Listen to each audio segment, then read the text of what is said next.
নমস্কার প্রিয় দর্শকবৃন্দ, আপনারা ধীরে ধীরে আমার ভিডিও দেখছেন এবং এত ভালোবাসা দিচ্ছেন তার জন্য আন্তরিক ধন্যবাদ। গীতা দর্শনের এই যাত্রায় পাশে থাকার জন্য কৃতজ্ঞ। চলুন শুরু করি আজকের পর্ব। এসাম অর্থ কাঙ্ক্ষিতম নো রাজ্যম ভোগাঃ সুখানি চ তা ইমে অবস্থিতা যুদ্ধে প্রাণামাস্ত্বক্তা ধনানি চ। যাদের জন্য আমরা রাষ্ট্রভোগ এবং সুখ কামনা করি, সেই পিতা পুত্র প্রভৃতি সকলেই নিজেদের প্রাণ ও ধন ত্যাগ করে যুদ্ধের জন্য দাঁড়িয়ে আছে। প্রতি পদে পদে অর্জুনের ভ্রান্তি জড়িয়ে আছে। অর্জুন বলছে, যেই পিতা পুত্র মিত্র প্রিয়জনদের জন্য আমি রাজ্য সুখ চাই ইত্যাদি, সে মিথ্যা বলছে। কেউ কারোর জন্য চায় না, সবাই নিজের জন্যই চাই। আর যদি পিতা পুত্রের জন্য চাইও, তবে শুধু এই কারণেই যে তারা আমার পিতা, আমার পুত্র, তার মধ্যে যতটা আমার জড়িয়ে আছে ততটাই, এর বেশি কিছু নয়। হ্যাঁ, এটুকু অবশ্যই সত্য যে তাদের ছাড়া সুখও খুব নিরাশ হয়ে যাবে, কারণ সুখ তো পাওয়া যায় অল্প, অন্যরা বেশি দেখতে পায়, এটাই গুরুত্বপূর্ণ। সুখ পাওয়া যায় প্রায় না বরাবর। সবচেয়ে বড় রাষ্ট্রও যদি পাওয়া যায়, তবু রাষ্ট্র পাওয়ার মধ্যে ততটা সুখ নেই। তবে নিজেদের লোকেদের সামনে প্রমাণ করলে সেই সুখ অনেকটাই বেশি মনে হয়। আর মানুষের চিন্তারও লিমিটেশন আছে, সীমা আছে। ধরুন কোনো মহারানী সোনা হীরা ইত্যাদি পরে সুশোভিত হয়ে রাস্তা দিয়ে যায়, তবে গ্রামের মেথরানী অর্থাৎ যারা ঝাড়ুদার মেয়ে, তাদের ঝাড়ুদার মেয়ের মনে কোনো হিংসা জাগে না, কারণ মহারানী তার সীমার বাইরে, সে তার সীমার মধ্যে পড়ে না, তাই মহারানীকে দেখে কোনো হিংসা জন্মায় না। কিন্তু মেথরানীর পাশের বাড়ির মেথরানী যদি গলায় একটি কাঁচের টুকরো ঝুলিয়ে বেরোয়, তবে হৃদয়ে যেন তীর বেঁধে যায়, কারণ সে তার সীমার ভেতরে। মানুষের হিংসা, মানুষের আকাঙ্ক্ষা সবসময় একটা নির্দিষ্ট পরিসরের মধ্যেই আবদ্ধ থাকে। যদি আপনি যশ পেতে চান, তবে সেই যশ অপরিচিতদের সামনে আপনাকে আনন্দ দেবে না। যারা নিজের পরিচিতি, তাদের সামনেই তা আনন্দ দেবে, কারণ অপরিচিতদের সামনে অহংকার প্রমাণ করাতে কোনো সুখ নেই। যারা নিজের, তাদেরকেই হারানোতে আনন্দ আছে। যারা নিজের, তাদেরকেই দেখানোতে আনন্দ আছে। তাদেরকে দেখানো যাবে, দেখো আমি কি হয়ে গেছি, আর তোমরা হতে পারোনি। যীশু খ্রিস্ট বলেছেন, তীর্থঙ্করেরা নিজেদের গ্রামেই কখনো সম্মানিত হন না। যদিও তারা চাইবেন নিজেদের গ্রামেই সম্মান পেতে, কিন্তু তা সম্ভব হয় না। যদি যীশু খ্রিস্টও নিজের গ্রামে যান, তবে লোকেরা বলবে, এ তো সেই যোসেফ মিস্ত্রির ছেলে, সেই তো যোসেফ কাঠমিস্ত্রির ছেলে, কোথা থেকে জ্ঞান পেয়ে গেল? সেদিন পর্যন্ত কাঠ কাটতো, আর এখন জ্ঞানী হয়ে গেল। লোকেরা হাসবে। এই হাসির মধ্যেই আছে এক কাঠমিস্ত্রির ছেলেকে এত উঁচুতে স্বীকার করার অসুবিধা। সে তাদের সীমার ভেতরে পড়ে, তাই খুব কঠিন হয়ে যায়। কোন তীর্থঙ্কর নিজের গ্রামে পূজিত হোক, এ খুব কঠিন ব্যাপার, কারণ সে গ্রামের হিংসার সীমার মধ্যেই পড়ে। স্বামী বিবেকানন্দকে আমেরিকায় যতটা সম্মান দেওয়া হয়েছিল, ততটা কখনো কলকাতায় দেয়া হয়নি। 2-4-10 দিন কলকাতায় ফিরে সংবর্ধনা অনুষ্ঠান হলো, তারপর সব শেষ হয়ে গেছিল। তারপর কলকাতার মানুষ বলেছে, ওই তো সেই কায়স্থের ছেলে, কতটুকু জ্ঞানী বা হবে। সময় গড়িয়ে গেছে, এখন আমরা সম্মান করি, এখন আমরা জানি বুঝি। তাই আরো একটি ঘটনা আছে। স্বামী রামাতীর্থ আমেরিকায় প্রচুর সম্মান পেয়েছিলেন, কিন্তু তার জন্মভূমি কাশীতে পাননি। কাশীতে এক পণ্ডিত দাঁড়িয়ে বলেছিলেন, সংস্কৃতের অ আ ক খ কিছুই জানি না, আর ব্রহ্মজ্ঞান নিয়ে কথা বলছে, আগে সংস্কৃত শিখে আসুক। আর বেচারা রামতীর্থ সংস্কৃত শিখতে চলে গেলেন। একটি সীমা আছে, একটি পরিধি আছে, একটি বৃত্ত আছে। হয়তো রামতীর্থ নিউ ইয়র্কে সম্মান পেয়ে যতটা আনন্দ পাননি, কাশিতে পেলে তার অনেক গুণ বেশি আনন্দ পেতেন। বলেই তিনি কি করলেন? সংস্কৃত শিখতে চলে গেলেন। আমেরিকায় থাকাকালীন তিনি কখনো রাগ করেননি, কখনো দুঃখিত বা চিন্তিত হননি। সেই ব্যক্তি কাশিতে এসে দুঃখিত চিন্তিত হয়ে পড়লেন। সারাক্ষণ ব্রহ্মজ্ঞান নিয়ে যিনি কথা বলতেন, তিনি কাশিতে এত সাহস জোগাড় করতে পারলেন না। সাহস জোগাড় করে বলতে পারলেন না ব্রহ্মজ্ঞান আর সংস্কৃতের কি সম্পর্ক, যাকগে তোমাদের সংস্কৃত। এতটা সাহস জোগাড় করতে পারলেন না, বরং একজন শিক্ষক রেখে সংস্কৃত শেখা শুরু করলেন। এই বেদনা বুঝতে পারছেন তো? অর্জুন যা বারবার বলছে তা সম্পূর্ণ মিথ্যা। সে নিজেই জানে না সে কি বলছে। কারণ মানুষের মধ্যে মিথ্যা এমন ভাবে রক্তের সঙ্গে মিশে থাকে যে তা চেনা খুব কঠিন হয়ে যায়। আসল মিথ্যা তো সেগুলোই যা আমাদের রক্তে মিশে গেছে। যেসব মিথ্যা আমরা চিনতে পারি সেগুলো খুব গভীর নয়, যেসব মিথ্যা আমরা চিনতেই পারি না, যেগুলোর ব্যাপারে আমরা সচেতন নই, সেগুলোই আমাদের হাড় মাংস মজ্জা হয়ে গেছে। অর্জুন ঠিক সেই ধরনের মিথ্যাই বলছে যা আমরা সবাই বলি।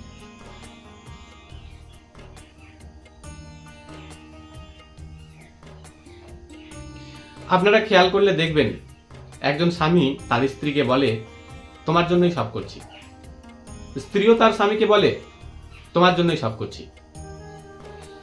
একটু ভেবে বলুন তো, নিজেদের অভিজ্ঞতা কাজে লাগিয়ে বলুন তো, কেউ কি কারো জন্য কিছু করছে? না, কেউ কারো জন্য কিছু করছে না। আমরা সবাই অহংকার কেন্দ্রিক হয়ে বাঁচি। অহংকারের সীমারেখার মধ্যে যারা আপন বলে মনে হয় তাদের জন্যও আমরা ঠিক ততটাই করি যতটা করলে আমাদের নিজেরটা পূর্ণ হয়। সেই আপন অনুভূতি যতটা আমার ইগো এবং অহংকারের অংশ, ততটাই আমরা তাদের জন্য করি। সেই স্ত্রী যদি কাল আর নিজের স্ত্রী না থাকে, ডিভোর্সের কথা ভাবতে শুরু করে, তাহলে সব করা বন্ধ হয়ে যায়। যে বন্ধুর জন্য আমরা প্রাণ দিতেও প্রস্তুত থাকি, পরে আবার তার প্রাণ নিতেও পারি, সব ভুলে যায়। কেন ভুলে যায়? যতদিন সে আমিকে শক্তিশালী করছিল ততদিন সে আপন ছিল, আর যখন সে আমিকে শক্তিশালী করে না তখন সে আর আপন থাকে না।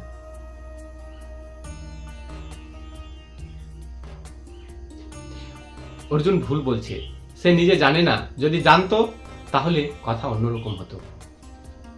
ধীরে ধীরে সে জানতে পারবে। সে ভুল বলছে যে যাদের জন্য আমার রাষ্ট্র চাই না, তাকে বলা উচিত ছিল যাদের ছাড়া রাষ্ট্র চাওয়ার আনন্দই থাকবে না।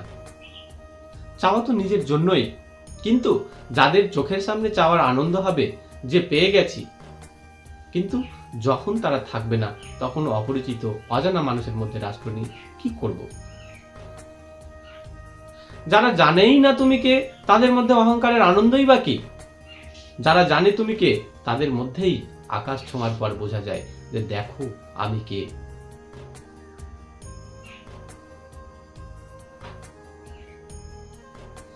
আপনারাও গ্রামে কোথাও কোথাও দেখবেন কিছু কিছু মানুষ শহরে গিয়ে বা অন্য কোনো দেশে গিয়ে অনেক টাকা উপার্জন করে নেয়, কিন্তু সেই মানুষটি আবার অনেক টাকা খরচ করে সেই পুরনো গ্রামেই নতুন করে বাড়ি তৈরি করে, যদিও সেই বাড়িতে সে থাকে খুবই অল্প, না বরাবর।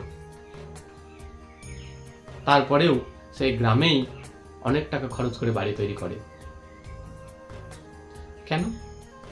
গ্রামে বাড়ি তৈরি করার কারণ কি? সে তো শহরেই করতে পারত। কারণ একটাই, সেখানে তার আত্মীয় স্বজন আপনজন আছে, তাদের কাছে তার অহংকার দেখানোর আনন্দই আলাদা।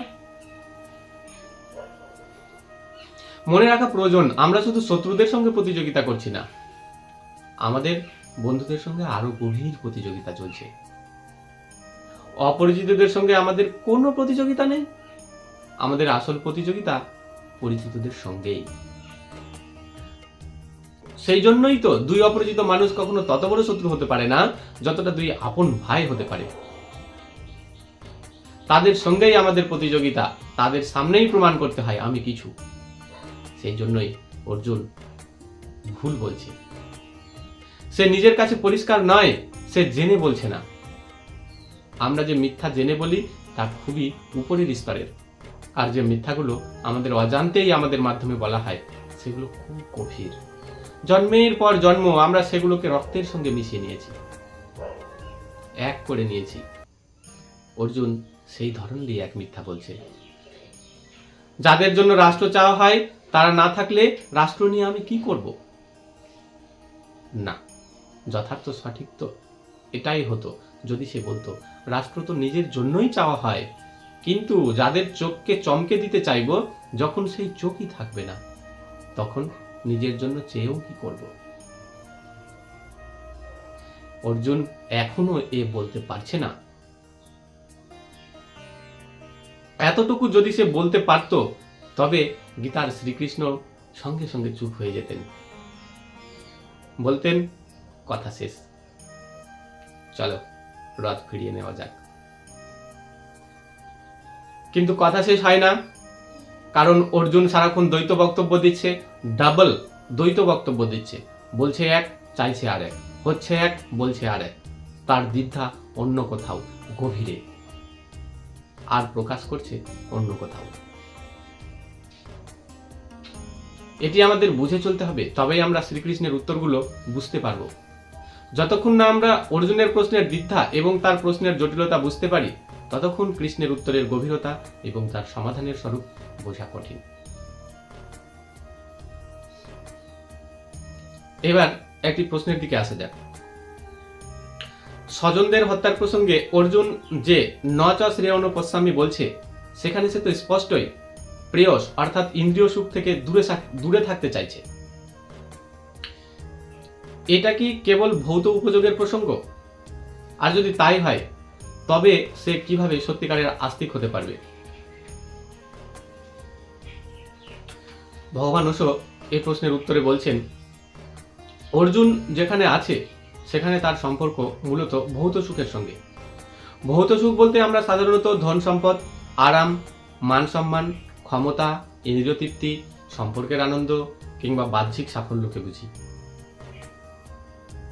আস্তিক মানুষের জীবনেও এই ভৌত সুখের অনুসন্ধান থাকে। এমন নয় যে সে সবকিছু ত্যাগ করেই শুরু করে। যতই মানুষ এই সুখের পেছনে ছুটতে থাকে ততই একসময় উপলব্ধি করে যে এগুলো স্থায়ী শান্তি দিতে পারে না। সাময়িক আনন্দ দিলেও শেষে বিষাদ ও হতাশায় অবশিষ্ট থাকে। আর তখনই মানুষের ভিতরে আধ্যাত্মিক সুখের সন্ধান শুরু হয়। তবুও ভৌত সুখেরও একটি বড় ভূমিকা আছে, কারণ এই পথেই চলতে চলতে মানুষ বুঝতে শেখে সত্যিকারের শান্তি বাহ্যিক জগতে নয়। সত্যিকারের শান্তি অভ্যন্তরের জগতে আছে, অন্তরের জগতে আছে, অন্তরের গভীরে আছে। আশ্চর্যের বিষয় হলো মানুষ সবসময় সরাসরি সত্য বা পরমাত্মার পথ ধরেই সেখানে পৌঁছায় না। অনেক সময় ভুল পথেও চলতে হয় যাতে সঠিক পথকে চেনা যায়। যেমন নরকের পথের অভিজ্ঞতা না হলে স্বর্গের পথের মূল্য বোঝা কঠিন। যখন মানুষ স্পষ্টভাবে বুঝতে পারে এই পথ শুধু দুঃখ, অশান্তি ও হতাশার দিকে নিয়ে যাচ্ছে, তখনই তার ভেতরে নতুন পথের খোঁজ জাগে। অর্থাৎ অন্ধকারের অভিজ্ঞতায় অনেক সময় আলোকে চিনতে সাহায্য করে।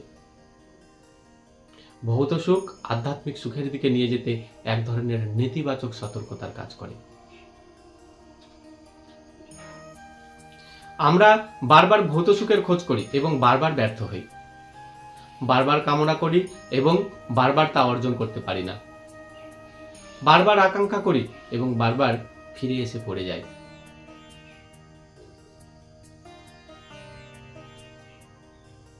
ইউনানি পুরাণে সিসিফাসের কাহিনী আছে।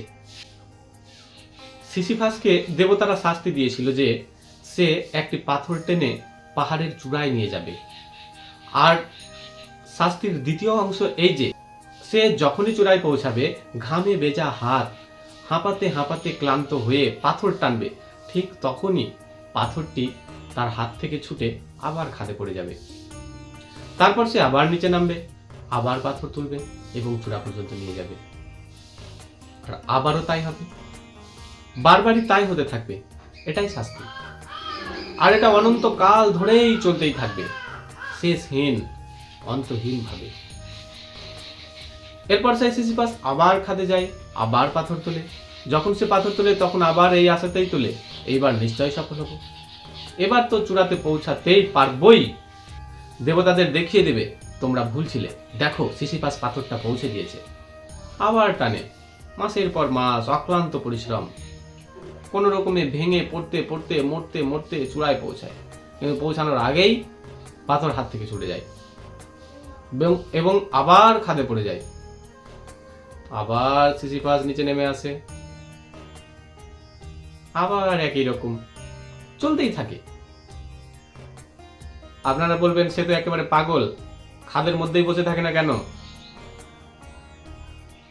এই যে বোধ, এই এতটুকু বোধ যদি আমাদের এসে যায় তাহলে আমাদের জীবনে ধর্মের শুরু হয়ে যাবে। কারণ আমরা সবাই সিসিফাস। গল্প আলাদা হতে পারে, পাহাড় আলাদা হতে পারে, পাথর আলাদা হতে পারে, কিন্তু সিসিফাস আমরা সবাই। আমরা একই কাজ বারবার করে যাই, বারবার চূড়া থেকে পাথর ছুটে পড়ে, খাদে গিয়ে পড়ে, আবার আমরা সেই পাথর উপরে তুলে নিয়ে আসি। মানুষের মন বড়ই অদ্ভুত, সে বারবার নিজেকে বুঝিয়ে নেই এইবার বোধহয় একটু ভুল হয়ে গেছে, পরের বার সব ঠিক করে নেব, আবার শুরু করে দেই। আর এমন ভুল চোখ যদি 1-2 জন্মে হতো তাও ঠিক ছিল, কিন্তু যারা জানেন তারা বলবেন অসংখ্য জন্ম ধরে এমনই হয়ে চলেছে, এমনই এমনই এমনই। ভৌত সুখের আকাঙ্ক্ষা আধ্যাত্মিক অনুসন্ধানের এক অবশ্যম্ভাবী অংশ, কারণ তার ব্যর্থতা, তার সম্পূর্ণ ব্যর্থতাই আধ্যাত্মিক আনন্দের অনুসন্ধানের প্রথম ধাপ। তাই যে ভৌত সুখের সন্ধান করছে তাকে ভগবান অবশ্য অধার্মিক বলেন না, সেও ধর্মকেই ভুল দিক থেকে খুঁজছে, সেও আনন্দকেই সেখানে খুঁজছে যেখানে আনন্দ পাওয়া সম্ভব নয়। আগে অন্তত এইটুকু বোঝা দরকার যে যেখানে পাওয়া যায় না তবেই সে অন্যদিকে খুঁজবে। লাও ত্সেকে কেউ জিজ্ঞেস করছিলেন, আপনি বলেন শাস্ত্র থেকে কিছুই পাওয়া যায় না, কিন্তু আমরা তো শুনেছি আপনি শাস্ত্র পড়েন। তখন লাও ত্সে বলেছিলেন, না, শাস্ত্র থেকে অনেক কিছুই পেয়েছি, সবচেয়ে বড় যে জিনিসটি পেয়েছি তা হলো শাস্ত্র থেকে কিছুই পাওয়া যায় না। এটা কি কম পাওয়া? কিছুই পাওয়া যায় না এই উপলব্ধিও তো পাওয়া, কিন্তু না পড়লে এটা জানা যেত না। অনেক পড়েছি, অনেক খুঁজেছি, তারপর জেনেছি পাওয়া যায় না, এটাও তো ছোট প্রাপ্তি নয়। এটা নেগেটিভ বলে আমাদের চোখে পড়ে না, কিন্তু একবার যদি এই বোধ এসে যায় যে শব্দে শাস্ত্রে কিছুই পাওয়া যায় না, তাহলে হয়তো আমরা অস্তিত্বে জীবনে খুঁজতে বের হব। সুখে সুখ পাওয়া যায় না, তাহলে হয়তো আমরা শান্তিতে খুঁজতে শুরু করব। বাইরে সুখ পাওয়া যায় না, তাহলে হয়তো আমরা ভেতরে খুঁজব। পদার্থে সুখ নেই, তাহলেই হয়তো আমরা পরমাত্মায় অনুসন্ধান করব। কিন্তু এই দ্বিতীয় অনুসন্ধানটি শুরুই হয় প্রথম অনুসন্ধানের ব্যর্থতা থেকে। তাই অর্জুন এখন যে কথা বলছে তা আসলে ভৌত সুখ নিয়েই। রাষ্ট্র থেকে কি লাভ হবে প্রিয়জনটা না থাকলে? সুখ থেকে কি লাভ হবে প্রিয়জনটা না থাকলে? আর এর মধ্য দিয়েই আধ্যাত্মিক অনুসন্ধানের প্রথম ধাপ শুরু হচ্ছে। সেই জন্যই ভগবান ওশো অর্জুনকে ধর্মীয় ব্যক্তি বলেন। সে ধর্মকে পেয়ে গেছে। সে ধর্মকে পেয়ে গেছে এমন নয়, বরং সে ধর্মকে পাওয়ার জন্য ব্যাকুল হয়ে উঠেছে। এটাই তার সত্য অবস্থা। ধন্যবাদ। মনোযোগ সহকারে আমার বক্তৃতা শোনার জন্য অসংখ্য ধন্যবাদ। ভিডিওটি যদি ভালো লাগে তবে লাইক, কমেন্ট ও শেয়ার করতে ভুলবেন না। পরবর্তী পর্বগুলো দেখার জন্য ফলো করে রাখুন। ধন্যবাদ।